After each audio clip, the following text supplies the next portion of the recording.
Hi friends, my name is Dane Robbins. My name is Edna Robbins. And we're from Luke and Mass Centre in Dublin. Today we're going to talk to you about Pope Saint John XXIII. Saint John XXIII was born as Angelo Guasip Roncalli into a family of sharecroppers on November 25, 1881.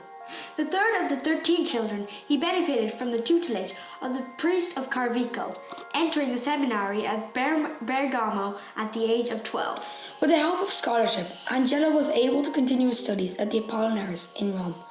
Though his schooling was deferred while he served in the Roman army, he returned to the seminary where he obtained the doctorate of theology in 1904. Following his completion in his degree, Angelo was served as a secretary to the new Bishop of Bergamo. While furthering in his studies in canon law, after serving and teaching for 9 years, he once again entered military service, this time as a chaplain. When he returned from the military 3 years later, he served as spiritual director of the seminary and opened a youth hostel in Bergamo. During the 1920s, Father Roncalli was appointed to reorganize the Society for the Propagation of the Faith in Rome. When he assumed the role of titular Archbishop in Areopolis and Apostolic Visitator to Bulgaria, he grew deeply interested in the well-being of Eastern churches. In 1934, he became the Apostolic Delegate to Turkey and Greece, where he helped locate prisoners of war and made various efforts to save refugees during World War II. 11 years later, he served in Paris as the Apostolic Nuncio to help with the church's post-war operations. He took what he expected to be his last post in 1953 as Cardinal Patriarch of Venice.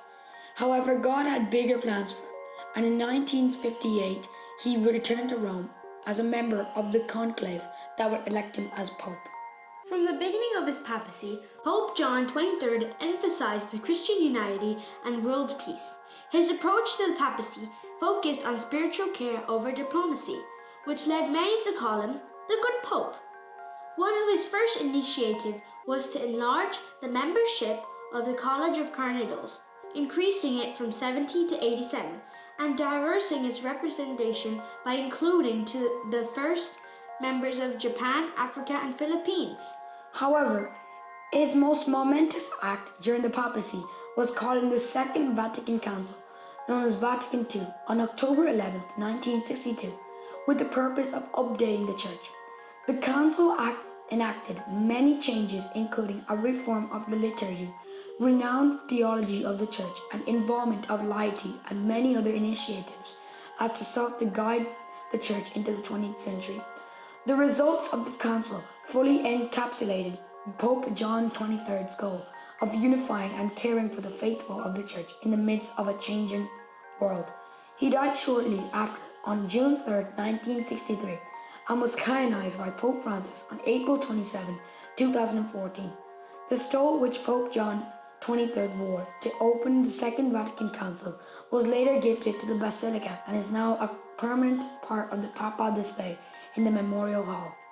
In conclusion, he was the shortest reigning pope in the history of religion, with about 5 years reigning as pope. And he is displayed many times in St. Peter's Basilica. J. Christ, JCML.